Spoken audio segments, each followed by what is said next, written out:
My name is Andrea Wilson, and I'm the curator of the Craigleith Heritage Depot. And today I'm bringing to you our military heritage. One day late, I apologize for that. Um, so, thank you for joining me today. And as I mentioned, I'm from the Craigleith Heritage Depot, and I would like to share with you today a little bit of our military heritage. Now, this project has been something we've been working on for a while. And I just want to share with you that we're really pleased to be working on this project, not only with our own collection, but with the community support from the local Legion in Clarksburg, and also with Veterans Affairs Canada, who is generously supporting this project by helping us with the physical digitization of the materials. So what we're hoping to do is to digitize all of the museum collection military materials. And also, if the community has resources that they would like to share, we will do that as well. And we're putting all of that together on a website, which does exist now, so you can go there. It's called Our Military Heritage. So if you go to the Blue Mountains Library website, go to the museum, virtual museum, you'll find all those resources there. And on that site, we will have documents, photos, memories of those who served in our community and those who supported them. The online exhibit will be a place for everyone actually, to share information, ongoing thoughts, memories of our military history. And we are going to launch all of these additional resources in September of this year. So I'm pleased to bring some of the research that we've been doing to you through this series. So last week I shared with you the focus on our earliest history, which was the 19th century and the establishment of our militia. And in that, it really showed how our community was effective in training and recruiting soldiers for support in peacekeeping. And this provided a launch point for many men who stepped up to serve.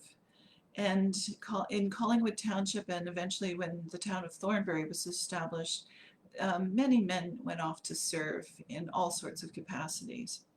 And in World War I, of course, and World War II. And it also created generations of military men and women as well. And I'm going to show it through one family. And that's the Roarkes. Now, the Roarkes are one of our earliest families in the community, and Richard Roarke wrote his memoirs, 40 Years in the Forest. They were involved not only in military service, but were civil servants as well, and were a very strong component in our community. So it's great to be able to share with you their military service as well. And they provided this service across 3 generations that I'm going to focus on, and 2 centuries. So last week rather, I'm getting ahead of myself, aren't I? We met up with Joseph, who helped to establish the militia in Clarksburg, and his brother Edward, who worked in training and also was very focused on raising No. 7 Company, part of the 31st Battalion. Now, Edward continued into the 20th century and was given the command of the 31st Regiment, and he became a lieutenant colonel, and last week I read to you how much that meant to him. And he held that position until his retirement in 1908. So quite a long time of military service for both brothers from 1858 until the early 20th century. With the outbreak of World War I, men were recruited into the 31st Regiment and then sent forward into other battalions from there to fill out those ranks. Joseph's son, and I have a picture of him here, which I did show last week, and this is not him in his military service, this is him in his civil uniform, is Major Herbert V Rourke. And he, along with 100 men, joined the 20th Battalion, and he was second in command at that time. In 1916, he was raised in rank to lieutenant colonel and took over command of the battalion. Herbert was a distinguished officer in World War II, and he was wounded many times in active service. His service was acknowledged by being presented with a Distinguished Service Award.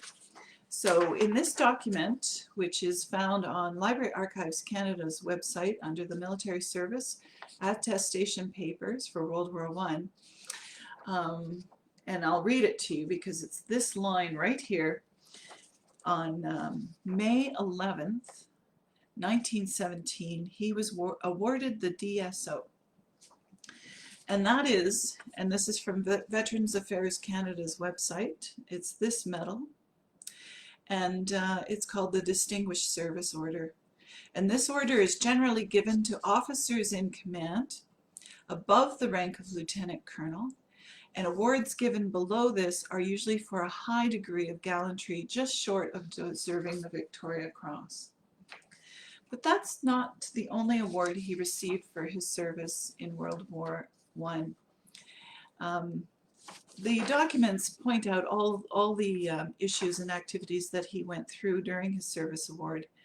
And this line here, which is in red and in beautiful handwriting, I'm going to read it to you. It says on August 17th, 1918, he was awarded the Chevalier de la Légion d'honneur.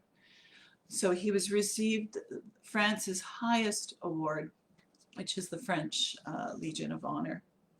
So a very distinguished service in the military for Herbert V Rourke. But that was not the only medal he received. We're really pleased that John Blatherwick at some point during his research photographed all of Herbert Rourke's medals. Here they are. They are at the War Museum in Ottawa, but unfortunately the War Museum has no photographs digitized at this point of the medals. So this is from the orders book that is online, and it was in that book that we found those medals. So we can see the Distinguished Order here, and the Order of France. And then I'm going to just mention a little bit about this second medal here, because it is mentioned in the Collingwood Township book. And that medal is actually, I'm just going to make sure I get all of this information correct, but that medal is the, it's called the Imperial Service Order. And to become a companion of the Imperial Service Order, you have to complete 25 years of clerical or administrative service to the Imperial, to Britain or in a British Empire. And only 97 Canadians have received this award, and Herbert V Rourke received it in 1935.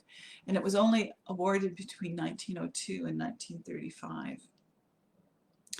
So Herbert and his cousin, oh, let me just get him here. And this is Edward's son, Hilliard Roarke. Hilliard Roarke was also involved in not only the militia and the Boer War, but also in World War I. So Lieutenant Colonel Herbert Roarke, he was a lieutenant in the 31st Battalion and during the Boer War, but he enlisted in World War II as a lieutenant colonel under the McGill Regiment, and he went on to really focus on bringing attention to recruitment in Grey County. So that was his focus. He was in his middle years, And so he spent a lot of time recruiting here in Grey County. And actually the Flesherton Advance has a little bit of an article that I've pulled from another site. And you can see a picture of him here as a sketch, and also below, I'll make that a little bigger, in his uniform. So this is Hilliard. And as I said, his focus was to raise troops, and he raised 300 men to join the 284th Battalion, which he also managed, was the lieutenant colonel for, and brought them over to England.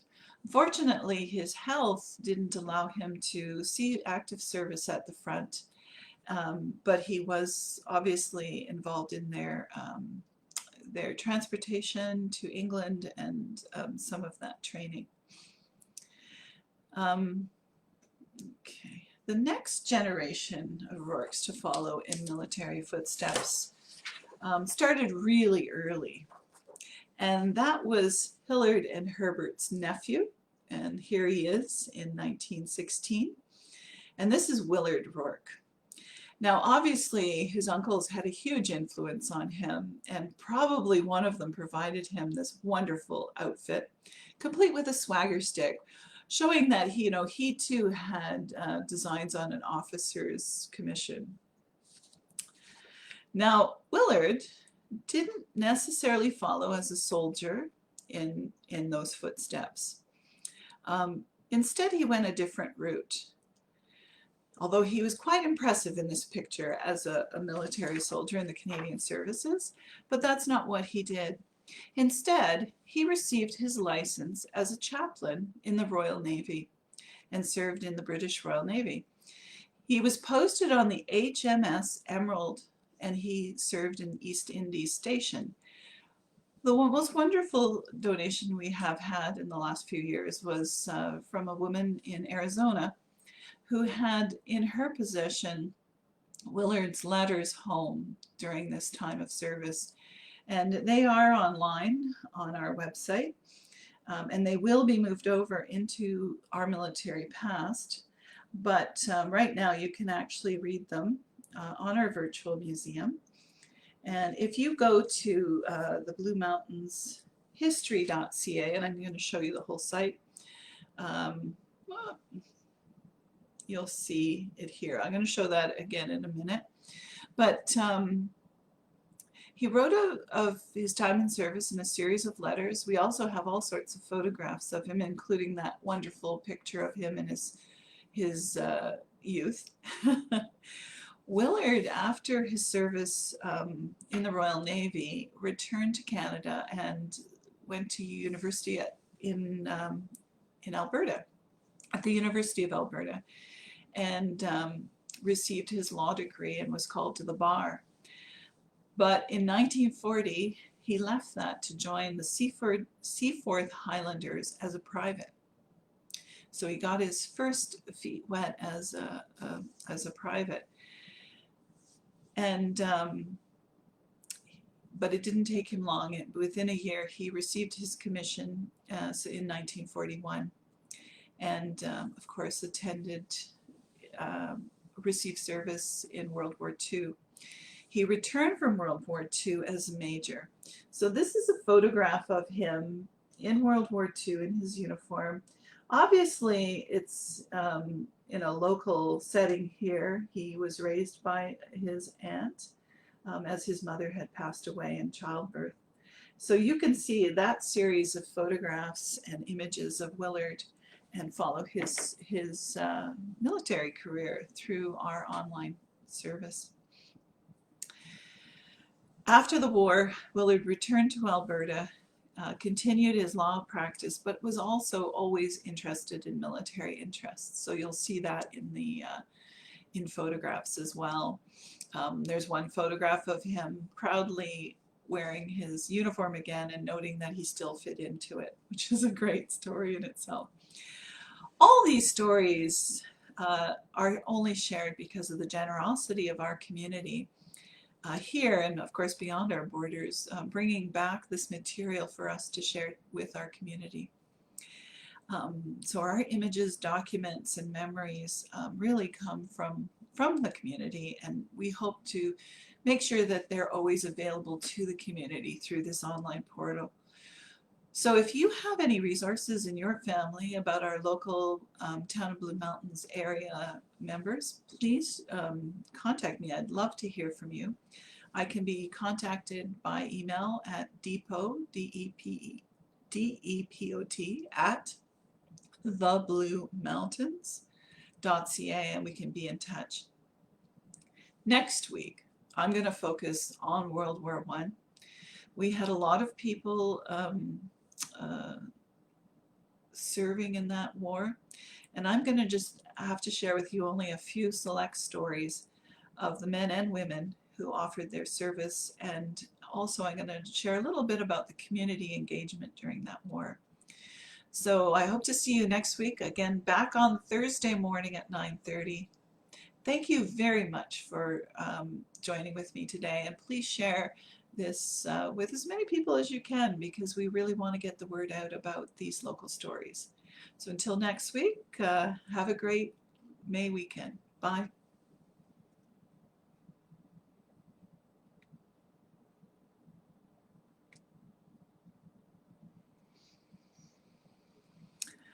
All right. How long did that take? Ooh, it's 15 minutes, 16 minutes.